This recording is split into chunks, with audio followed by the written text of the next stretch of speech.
Oh boy, another playoff race, more playoff drivers, and controversy and chaos. And what a wild way to wrap up round number 2 of the playoffs.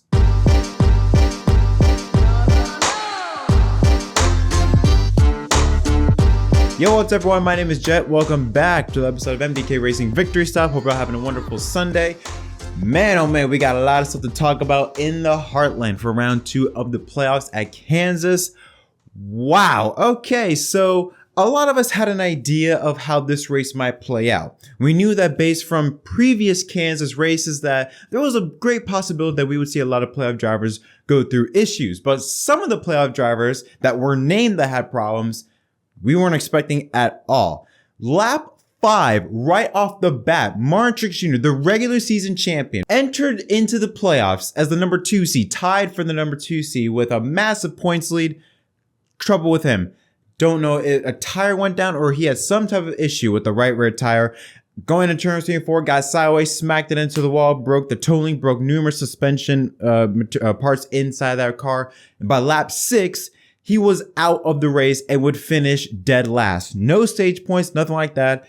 I think he only walked away with 1 point. We then had William Byron, who also had a big points lead heading into Kansas.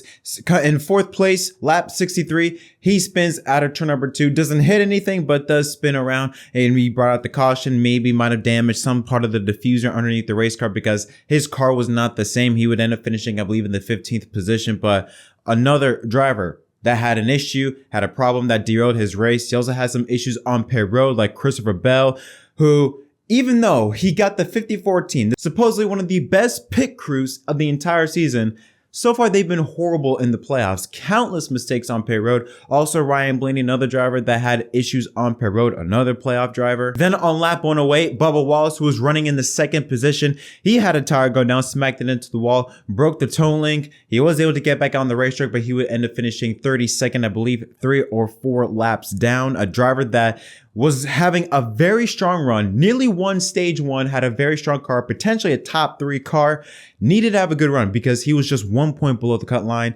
And then this happened, and now he's in a deep hole heading into Bristol. You then had Michael McDowell, who got into the back end of Austin Cindric on a restart, spun him around. Ricky Stenhouse Jr. had just had a bad car, was not up to speed at all. He had just an off day. You even had Kyle Larson having issues near the late portions of the race. And then a caution come out with 7 laps to go, involving Chris Buescher having a tire go down, but luckily he lost it on the straightaway. Still finished deep in the pack, but his car wasn't in a shape like what Bubba Wallace or Martin Truex Jr. was when they had their tires go down. So yeah, what is that? 6, 7, 8, nearly half of the playoff field with issues in this race. Again, this is surprisingly common for Kansas. We've seen it in years past in the playoffs. So many playoff drivers, for some reason, just develop problems. And this race was no different. But what we did see, what something that we expected to see at Kansas, was Toyota domination. While we didn't see it from Truex, we couldn't really see it from Bubba. We did see it from Denny Hamlin. But in the first half of the race, it was all Kyle Larson. Kyle Larson led majority of the way in stage number 1, despite a little bit of battles that he had along the way. He won stage 1. But following a caution with Chase Briscoe when his car just lost power, on the next restart, Larson dropped like a rock, started on the outside lane and fell outside the top 12. I think he even got to as far back as like 15th or 18th place. He was on older tires compared to a lot of other drivers in the field, but he had to make quite a way to get his way back up towards the front. It would take him for a majority of the second half of the race. In the meantime, while he was working his way up, you have some new contenders. You had Chase Elliott, who had a really strong car, was leading the race near the end of stage 2 until Brad Keselowski came on strong in the second half of the race, stole the lead late, and he would end up winning stage 2. And stage 3, you had a real good battle between Keselowski, Tyler Reddick, and Denny Hamlin. Reddick had a fast car in this race. Top 5 car, speed at least, I thought. Had a good car back in the spring, so we know that he had the potential of being strong at Kansas, but didn't have, in my view, the best car, but was able to take advantage of other drivers' mistakes, and he was up with the drivers like Hamlin, Keselowski, and those guys battling for the lead. But at that time, Hamlin had the faster car. And after pit stops, everything like that, Hamlin maintained that gap between him and Tyler Reddick. Seemed as though that Hamlin would sail on by to win until that Chris Buescher caution came out, sending us to NASCAR overtime. Now, when that happened, we saw some drivers take a gamble. We saw Daniel Suarez stay out. I think he was out by lap 231. He had much older tires. You then saw Joey Logano, Eric Jones, Kyle Busch, and drivers like them that took 2 tires to try and get ahead of Denny Hamlin. So coming to overtime, you had Suarez on the inside, Jones on the outside. Then behind him, you had Logano and Busch. Hamlin, you see him on the third row on the outside lane, did not get a great start at all. Larson jumps to his outside to try and get a run on him. Meanwhile, up front, Logano takes it 3 wide, entering one underneath Suarez and Jones. Logano had the lead for a little bit, but Jones was able to hold on strong on the outside lane, keeping him at bay while Suarez just drops like a rock.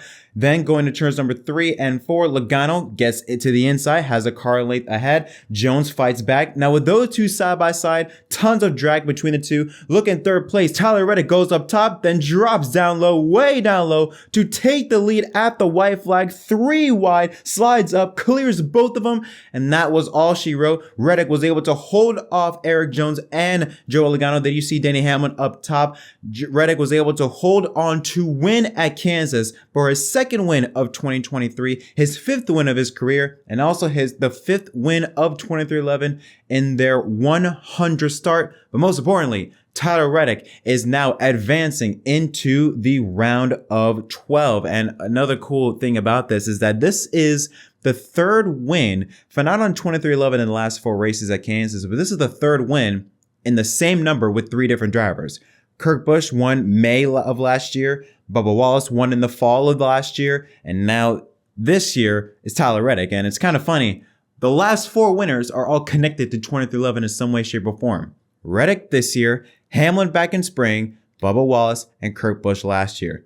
Some about 23XI and Toyota, they got Kansas figured out. But yeah, Tyler Reddick wins in Kansas. Like I said, he is now advancing into the round of 12. Denny Hamlin, his boss, settling for 2nd place after he had, in my opinion, he had the race won up until that caution with 7 to go. Eric Jones, what a great run for that 43 team in 3rd place. Larson in 4th. Joey Logano in 5th after he had, in my opinion, he did not have a car capable of finishing in the top 5, but because of that pit strategy working his favor with that caution, comes home in 5th. Chase Elliott, good run for him in 6th. Kyle Busch, after what looked like to be a bad weekend, ends up with a solid top 10 run for him. Christopher Bell rebounds for 8th. Brad Keselowski 9th, and Alex Bowman with a quiet top 10 finish. Kevin Harvick, after he had a strong car in the middle portion of the race, settles for 11th. Ryan Blaney in 12th. Ross Chastain, after he had a late race issue on pit road where he was penalized for too many men over the wall, finishes in 13th. Ty Gibbs 14th. William Byron, like I said, after that spin, his car wasn't the same, finishes 15th. Daniel Suarez was leading with 2 to go, ends up 16th. Eric Almirola and teammate Ryan Preece, as well as Chase Briscoe, 17th, 18th, and 19th. And Carson Husafar, after he did have an issue with a driver early in the race with Austin Dillon, I believe it was, ends up in 20th. Justin Haley, 21st. LaJoy Stenhouse Jr., 23rd, after he had, like I said, a bad car. Cole Custer, Ty Gillen, also Michael McDowell, driver that just did not have the car today. Tried to make a gamble late in the race, did not work. Then you see Chris Buescher, 27th, he finishes after his incident with 7 to go. Ty Dillon, Sheldon Creed, and AJ Allmendinger, the top 30. Austin Cindric finishes 31st. Bubba Wallace with that crash finishes 32nd. Austin Dillon, like I said, I believe he was involved in that crash with Carson Husafar, finishes 33rd. JJ Yaley, Harrison Burton was involved in the crash also late in the race. And like I said, Martin Truex Jr. dead last after his crash on lap 5. Here's a look at the playoff grid with 1 race to go into the round of 16.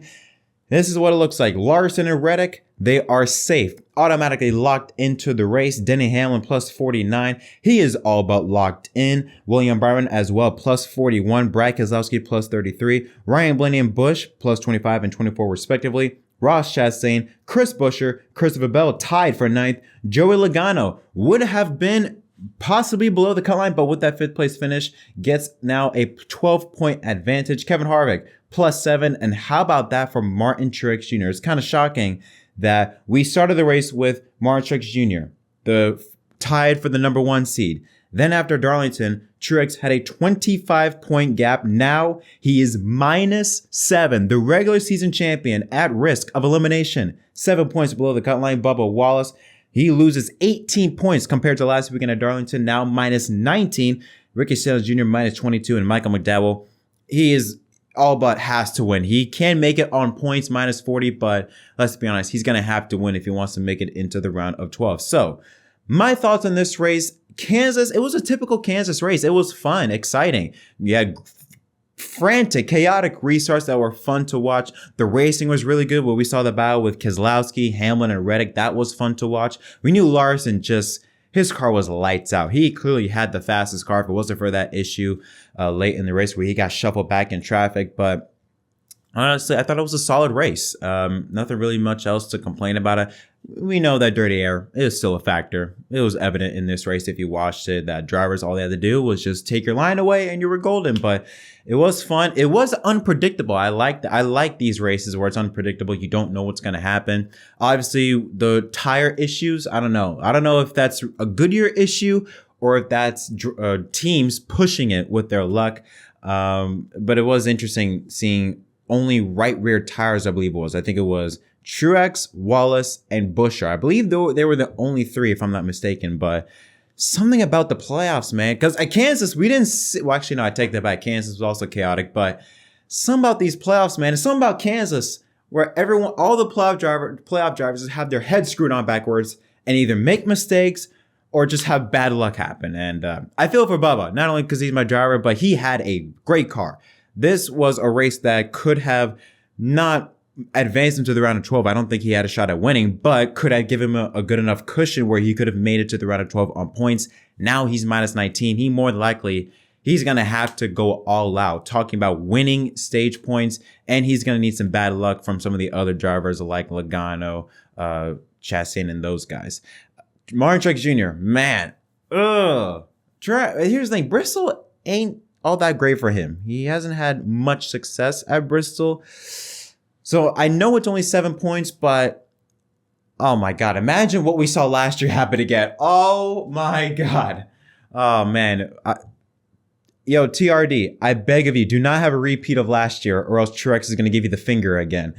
But yeah, it was I thought it was a solid, entertaining race. I am so looking forward to Bristol, even though I know the racing may not be up to par.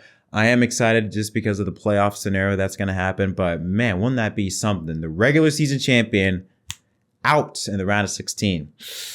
Man, yeah, wow. Great win for Tyler Reddick. Obviously, that 45 team needed that. I did say in my playoff predictions that they had the speed. It's just they need consistency. They need to close out races. And this was a race where they had a fast car and they were able to close it with a little bit of luck, but they were able to close it in the books.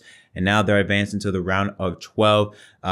It's going to be very interesting, Bristol, because Stenhouse also runs pretty good there. There is a lot of potential what ifs to happen next weekend at Bristol. So I am excited for that on Saturday nights.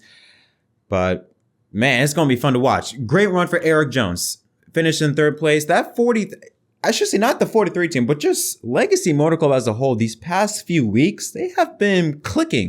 With Carson Husifer, surprisingly, as the 42 car, they have been making gains. They have been showing some speed. And now with them moving to Toyota and having a guy like John Hunter Nemechek come in, taking over the 42 ride, Legacy Motor Club could be a team to watch next year in 2024. Logano with that 5th place run, definitely something he needed, even though it's not much, a 12-point gap. That's something that he can hold on to. But yeah, what are your thoughts on this race at Kansas? Did you like it? Did you not? What are your thoughts on some of the playoff drivers having their issues? And what do you think is going to happen this Saturday at Bristol? Let me know in the comments section down below. Until next time, my name is Jett from MDK. Thank you so much for watching. Congratulations to Tyler Reddick, your winner at Kansas.